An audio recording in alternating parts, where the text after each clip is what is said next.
各位网友，大家好，欢迎收看迈阿密上海观天下啊！今天给大家做一集是什么呢？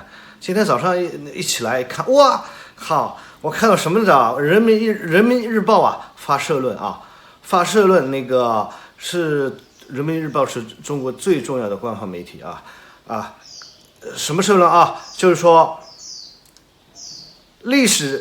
站在历史正确的一边，告台湾情治部门书啊！里面最重要的一句是什么呢？勿谓言之不预也啊！整段话是这么写的，我先读一下啊。我们正告台湾情治部门中抱守台独立场的顽固分子，玩火自焚，只有死路一条，弃暗投明才是人间正道。对冥顽不化、死不悔改，继续从事台独分裂活动，危害祖国国家安全和利益的死硬分子，我国家安全机关会坚决运用分裂国家法、反间谍法等法律武器，紧盯不放，穷追勿迫，一追到底，青山遮不住，毕竟东流去。希望这些顽固分子尽早认清形势，早早收手，回头是岸，莫要眷恋穷城，徘徊歧途，自寻绝路。最后一句就是勿谓言之不预也啊。我很多网友啊，特别是那些80后、90后、00后那些年轻的网友们，有很大一部分都不清楚，就人民日报那个中华人民共和国的官媒人民日报发出这种勿谓言之不预也意味着什么啊？因为中国已经整整40年没有发生过任何战争了啊，对吧？这40年里面，大家埋头苦干拼命发展经济，在相对很短的时间里面缩短了中国和世界各个发达国家和列强之间的巨大的差距，对吧？我们原来多穷穷的要死饭都吃不饱现在呢，是吧？我们眼看就要超越美国成为世界第一强国Number one first superpower， 对吧？第一个超级大国。我估计就在10年到20年之间。如果川普美国像川普这种总统再干，我支持川普连任再干4年，那就嗝屁了美利坚合众国搞不好就分裂，我跟你讲没有什么什么美国了，灯塔没有了好，但是我继续咱们今天那个节目的话题以蔡英文为首的那个民进党所把持的台湾各级伪政府台湾伪政府伪立法院、伪行政院里面的台独分子那个绿岛那个绿色井蛙，对吧？井底之蛙，只顾一己私利，一己政党之私利，完全不顾两岸同胞的那个利益福祉，一意孤行，挟洋自重，跪舔他们的美爹跪舔妄图以武拒统。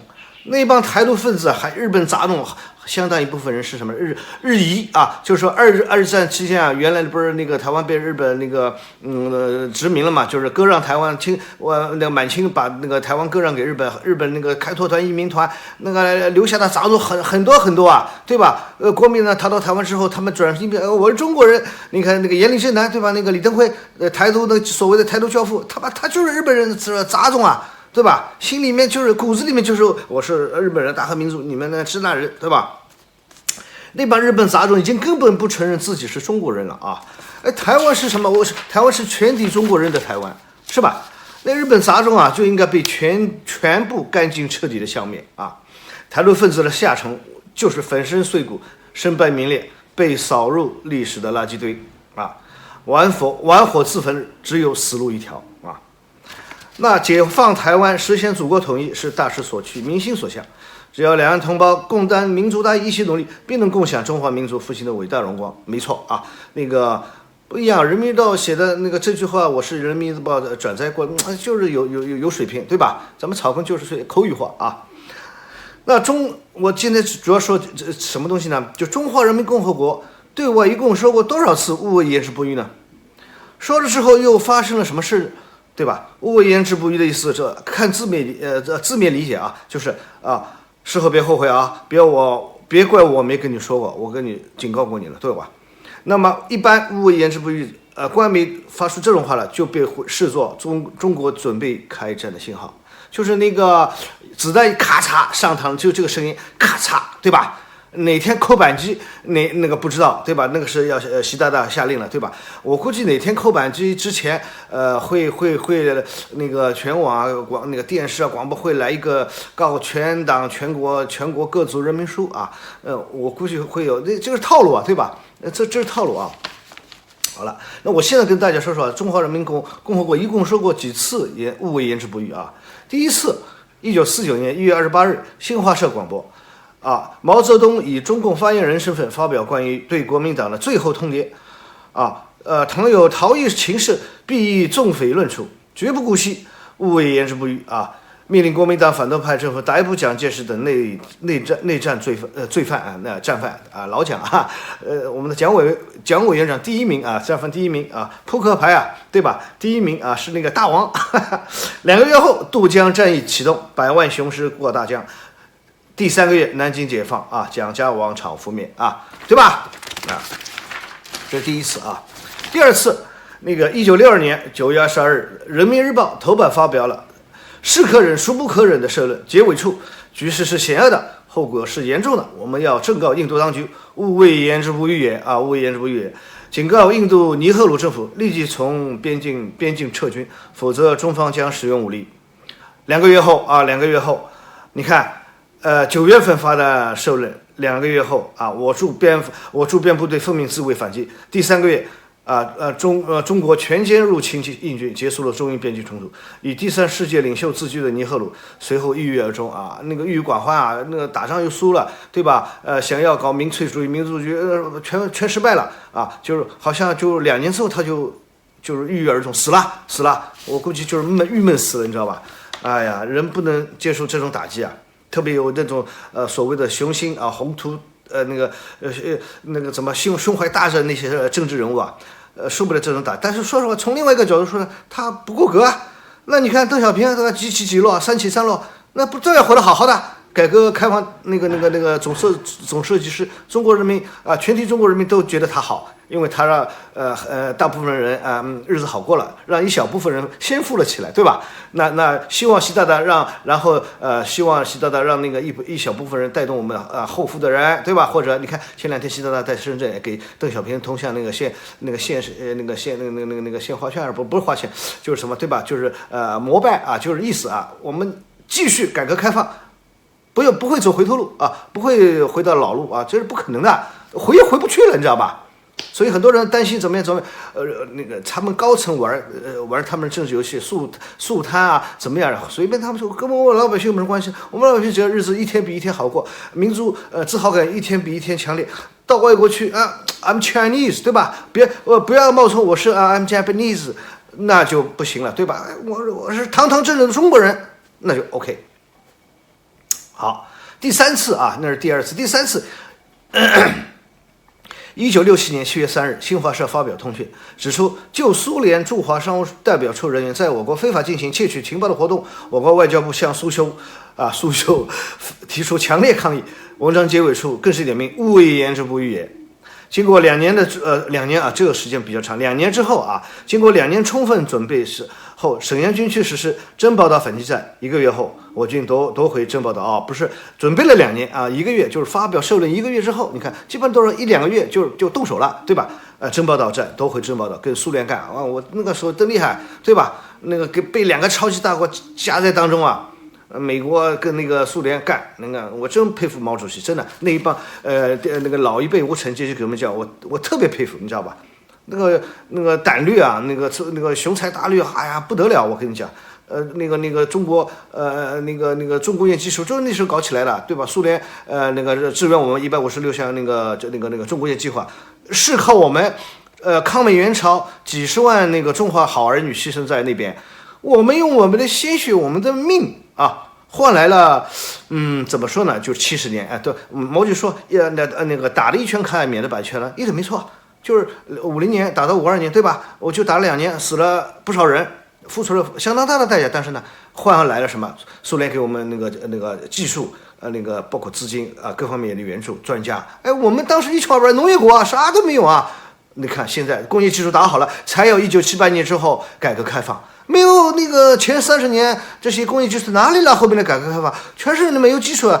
全世界任何一个国家，包括那个越南啊，那个白眼狼都想学我们，对吧？他没那个基础啊，是吧？重工业没那么容易啊，重工业很贵的，不说了。咱以后再专门做一期那个新中国的那个重工业那个怎么发展重工业，那个一代人吃了几代人的苦啊！我以后要找机会专门做一集啊，新旧对比，很多人就会明白啊，原来我们老一代无产阶级革命家那么伟大，为什么那个改开之前我们为什么那么穷啊？对吧？我是全盘否定说为什么那么穷啊？咱们攒家底啊，你知道不？攒家底啊！好吧，那个大陆那个仅有的一点当时叫美钞跟黄金被老蒋200多万两黄金还有故宫那些文物一卷包会逃台湾去了，现在全被那帮败家子啊，那帮国民党败家全败光了，国民党党产现在都没有了。那个江启臣啊，国民党所谓的国民党那个主席，他妈现在国民党党部那个搬到一个很小地方，只有10个车位还7个车位的那个，我靠，还真及不上我们那些土老板。你知道，我们那个中国大陆的那些随便哪个土老板都比他厉害。你看，都百年烂到混到这个地步，我靠，还有脸那个出来跟我们谈个屁呀、就武力解放台湾，就解放台湾啊！第4次啊！1978年12月25日，《人民日报》发表社论啊，我们的忍耐是有限度的，我们要严重警告越南当局，如果你们这样持有苏联的知识，得寸进尺，继续肆意妄为，必将受到应得的惩罚。我们把话说在前面，勿谓言之不预。78年，对吧？对越南说了，然后怎么样呢？2个月后啊，又2个月后啊。中原军委下达中越边境自卫还击战的还击作战的命令啊，中越打起来了，边境那个还击战我们叫对吧？2月17日拂晓发起对越自卫反击战，第3个月我军完成自卫反击战作战任务，全军撤回国内啊。为什么撤回国内呢？不把那个河内打下来呢？对吧？为什么呢？因为苏联开始动手了，在那个中苏边境啊，那个陈兵100多万，对吧？那时候我们没有能力啊抵抗那个苏军的钢铁洪流啊，那个特气啊，太厉害了，我们根本没办法打啊。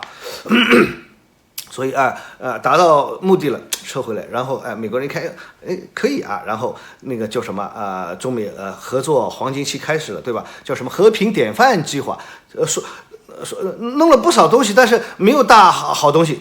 说实话，美国跟苏联比较，我更喜欢苏联。为什么？苏联它实诚啊，实在啊，啪156项计划给你了。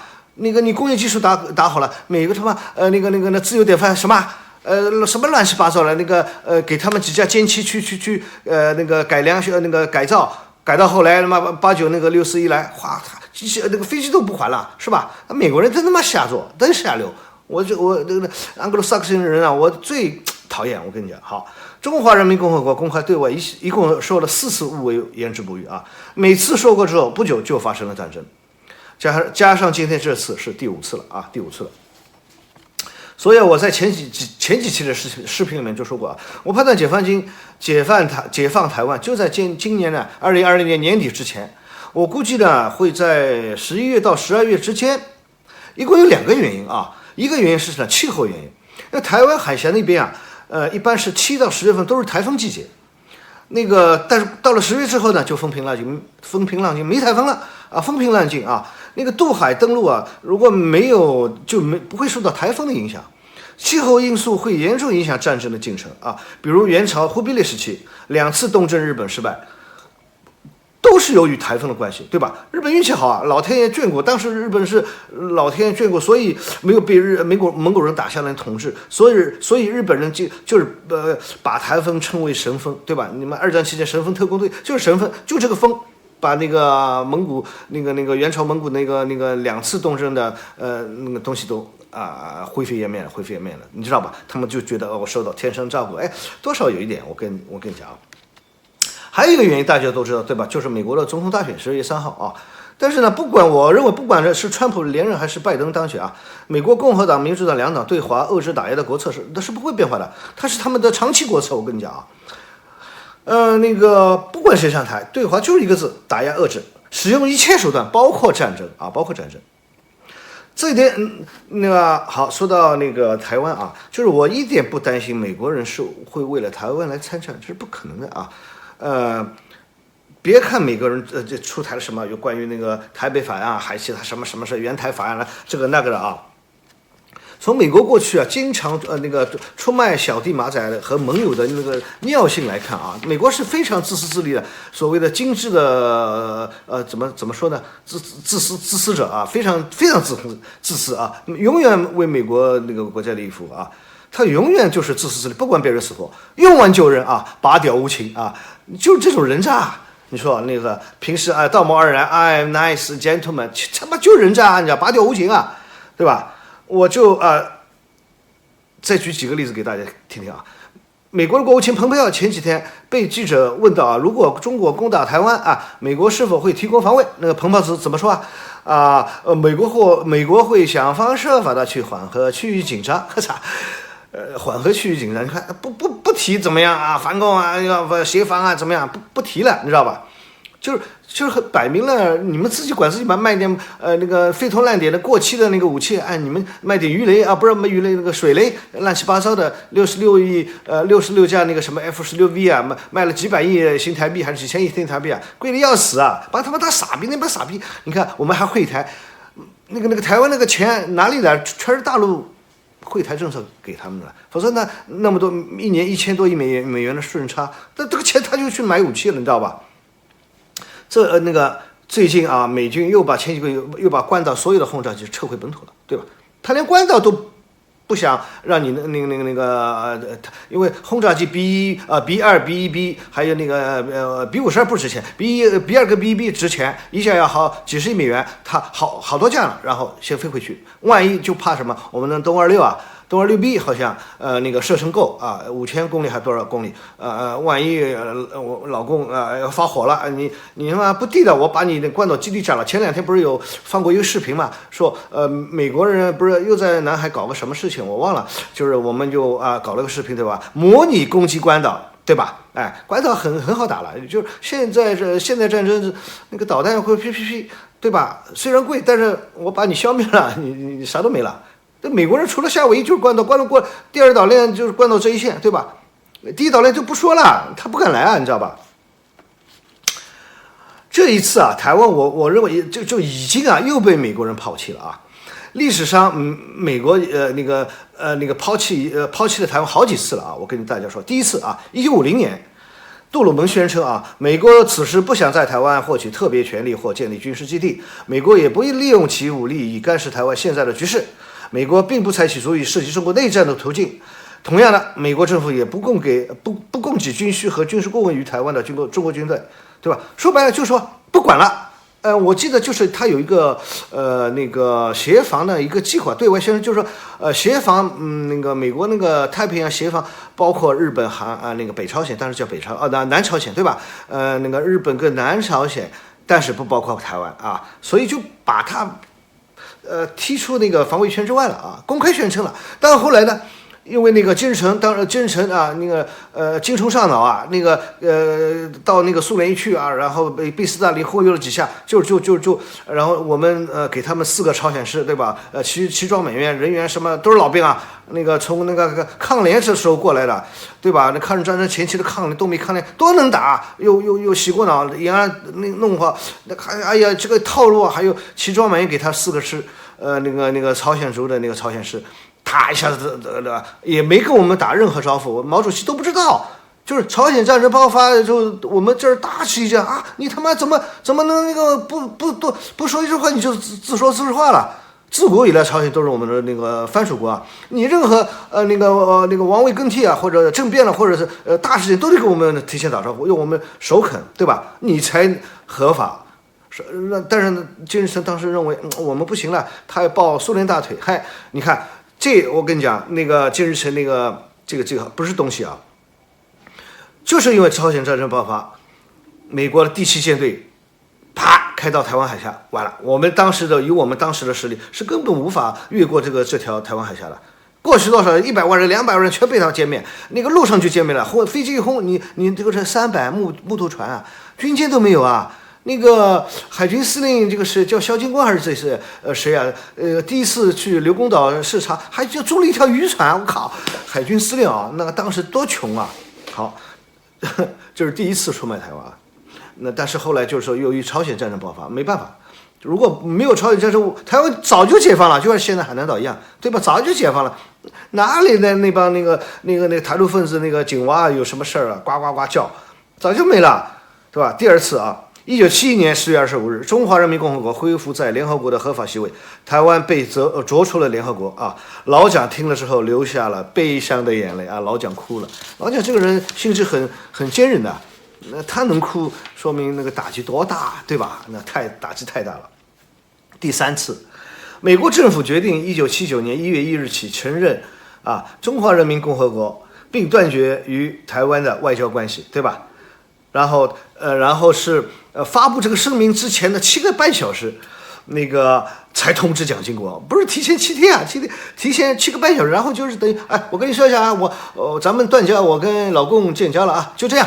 好，那蒋经国那个当时心里那个悲愤交加，蒋经国身体不好啊，对吧？浑身的病，然后美国与台湾的断交对蒋经国的打击非常非常大。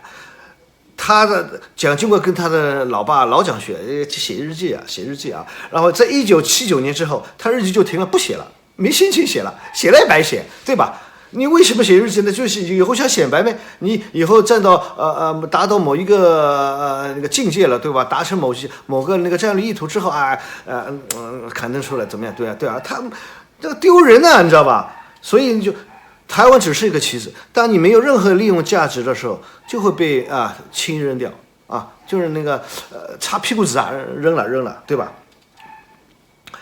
结合最近几个月解放军在东南沿海、南海、黄海、渤海附近连续的大规模军事演习针对不是台湾伪政府他们不配伪政府中华民国早就亡国了，1949年10月1号，中华民国已经亡国了所以任何1949年10月1号之后，台湾呢就是伪政府地方割据政权，对吧？